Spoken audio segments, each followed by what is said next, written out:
Side खबरों के लिए सब्सक्राइब करें फ्लेम मीडिया और उसके बाद बेल आइकन को प्रेस करें ताकि सबसे पहले आपको मिले एक्सक्लूसिव खबरें।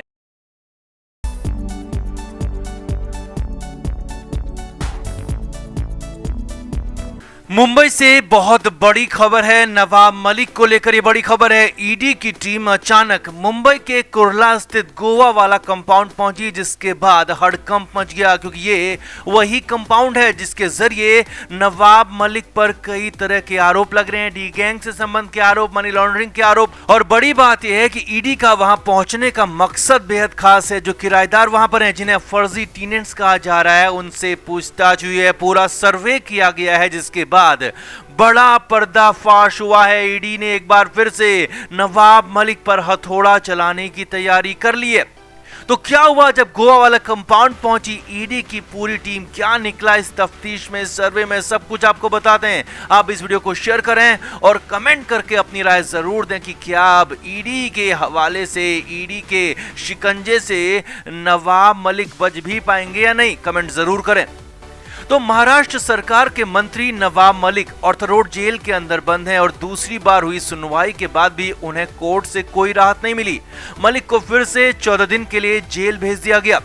अब नवाब मलिक जेल से बाहर निकलने की पुरजोर कोशिश कर रहे हैं। हालांकि बॉम्बे हाई कोर्ट से इंटरिम राहत उन्हें मिली नहीं है, लेकिन अब मलिक और उनकी टीम फुल पिटीशन लगाने की तैयारी में। अब मलिक तो बाहर आने के लिए खूब कोशिश कर रहे हैं, लेकिन दूसरी तरफ ईडी भी पुरजोर कोशिश में है कि नवाब मलिक को जेल से बाहर आने ही ना दिया जाए किसी भी हालत में, और जेल ही नवाब मलिक की जिंदगी बना दी जाए, क्योंकि हालात और ईडी के कदम कुछ ऐसा ही बयां कर रहे हैं, यही दिखा रहे हैं। अब ईडी का अब तक दावा था कि उनके पास मलिक के खिलाफ पर्याप्त सबूत हैं, पर्याप्त गवाह मौजूद हैं और उनके आधार पर वो मलिक को कड़ी से कड़ी सजा दिलवाएंगे। लेकिन इस बीच नए सबूत, नए गवाहों की तलाश में ईडी की टीम मुंबई में कुर्ला के गोवा वाला कंपाउंड पहुंच गई। जी हां, ये वही गोवा वाला कंपाउंड है जिसे लेकर मलिक पर हसीना पार्कर से रिश्ते होने, डील होने की बात आ रही है, डी गैंग से डील होने की बात आ रही है और मनी लॉन्ड्रिंग तक के आरोप लग रहे हैं। अब गोवा वाला कंपाउंड में क्या हुआ, क्यों पहुंची ईडी की टीम, सब कुछ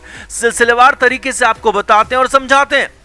मंगलवार को ईडी की टीम पूरी तरह से लैस होकर गोवा वाला कंपाउंड अचानक पहुंच गई। हालांकि इसे नाम सर्वे का दिया गया, मगर ये सबसे बड़ी तफ्तीश से कम नहीं थी। गोवा वाला कंपाउंड में कई लोग रहते हैं, कई किराएदार रहते हैं और एक कंपाउंड फिलहाल नवाब मलिक के बेटे फराज मलिक के नाम पर है।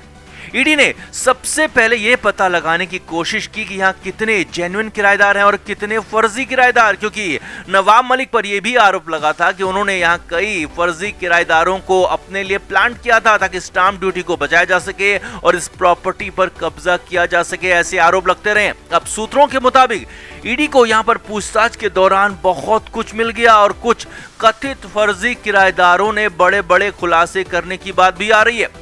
ईडी की टीम ने पूरे कंपाउंड में सर्वे किया, हर घर जाकर बातचीत की, हर घर का सर्वे किया, हर किराएदार से मुलाकात की, बात की और ये जानने की कोशिश की वो कब से यहाँ रह रहे हैं और क्या कभी नवाब मलिक से या फिर उनके किसी करीबी से बात हुई, या फिर वो किराया किसे देते हैं, किसके जरिए गोवा वाला कंपाउंड तक पहुंचे, और ऐसे कई सवालात किराएदारों से ईडी ने पूछे।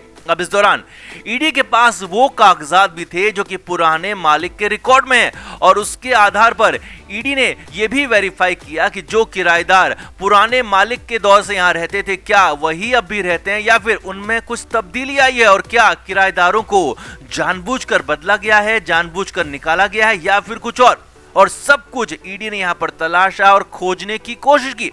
अब यहां पर आगे बढ़ने से पहले आपको एक बड़ी बात बता दें कि गोवा वाला कंपाउंड में पगड़ी सिस्टम से किराया चलता है। अब उस पगड़ी सिस्टम का भी मतलब समझिए।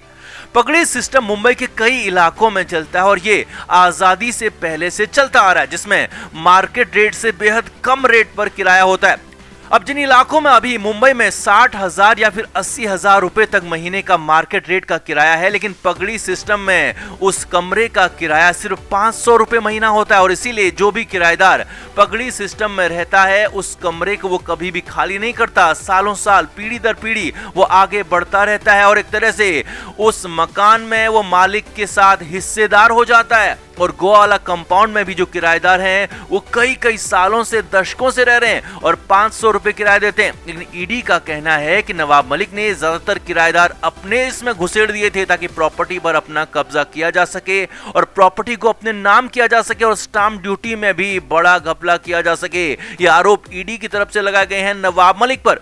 आगे देखिए, अब ईडी सूत्रों के मुताबिक गोवा वाला कंपाउंड में इस सर्वे और इस पूछताछ के बाद ईडी को बहुत कुछ मिला। हालांकि पूरी तरह से इसकी डिटेल तो नहीं मिल पाई है, लेकिन ईडी सूत्रों के मुताबिक कुछ ऐसा मिला है जो कि नवाब मलिक की मुश्किलें बढ़ा सकता है, नवाब मलिक की परेशानियों को कई गुना बढ़ा सकता है, क्योंकि संभावना ये भी जताई जा रही है कि कुछ ऐसे किराएदार इसमें इंसर्ट किए गए हैं जो कि 2004 के बाद, 5 के बाद आए हैं और कई ऐसे किराएदारों को यहां से निकाला गया है जो कि यहां लंबे समय से रह रहे थे। आगे देखिए, ईडी सूत्रों के मुताबिक कुछ किराएदारों ने बहुत कुछ ईडी की टीम को बताया और यह भी बताया कि वो कब से यहां रह रहे हैं और पहले किसको किराया देते थे और किसको किराया दे रहे हैं। और इसमें ईडी को आसानी ये हो गई कि आखिर पूरा मामला क्या है और कैसे ये आगे बढ़ा और कैसे यहां पर ये सब कुछ पूरा खेल किया गया। ईडी को इसमें बहुत कुछ मिला है।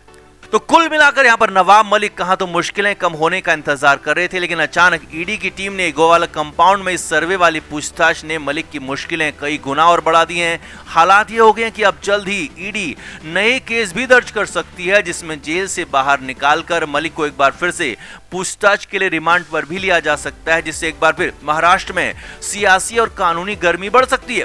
तो कुल मिलाकर ईडी किसी भी कीमत पर नवाब मलिक को जेल से बाहर आने देना नहीं चाहती है, इसीलिए लगातार एक्शन पर एक्शन हो रहे हैं। तो आपका क्या मानना है, क्या नवाब मलिक अब भी बच पाएंगे या फिर मलिक को अब कोई नहीं बचा सकता? आप भी कमेंट करके जरूर बताएं, वीडियो को शेयर भी करें।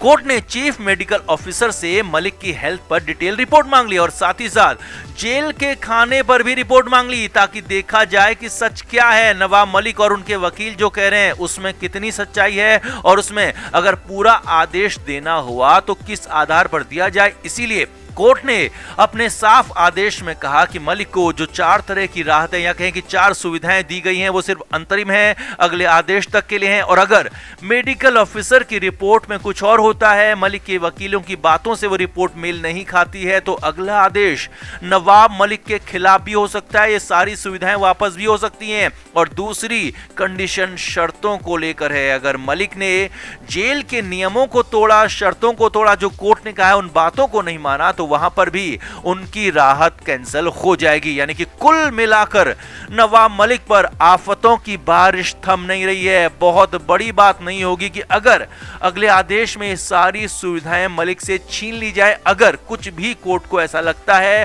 और अगर नवाब मलिक जेल के अंदर शर्तों को तोड़ते हैं तो अब यहां पर कुल मिलाकर यह कहा जा सकता है कि नवाब मलिक को 14 दिन की जेल मिली। ये बड़ी आफत उनके लिए है। लगातार वो जेल में रह रहे हैं। अब पहले 12 से 13 दिन वो ईडी की हिरासत में रहे, उसके बाद 14 दिन जेल के अंदर उनको हो चुके हैं। 14 दिन और जेल उनको भेज दिया गया है, लेकिन इसी बीच में 4 राहत भी उनको मिली है। अब इन राहतों से कुछ राहत, कुछ रिलीफ उनको हो सकता है, लेकिन पूरी तरह से राहत अभी नहीं मिली है। पूरी तरह से उन्हें बाहर छोड़ने या फिर रिहा करने का आदेश नहीं आया है। लेकिन ऐसे में अब आपका क्या कहना है, क्या नवाब मलिक को जेल में ऐसी सुविधाएं मिलनी चाहिए या फिर नवाब मलिक को भी सामान्य कैदी की ही तरह ट्रीट करना चाहिए? कमेंट करके आप भी जरूर बताएं और वीडियो को शेयर भी करें।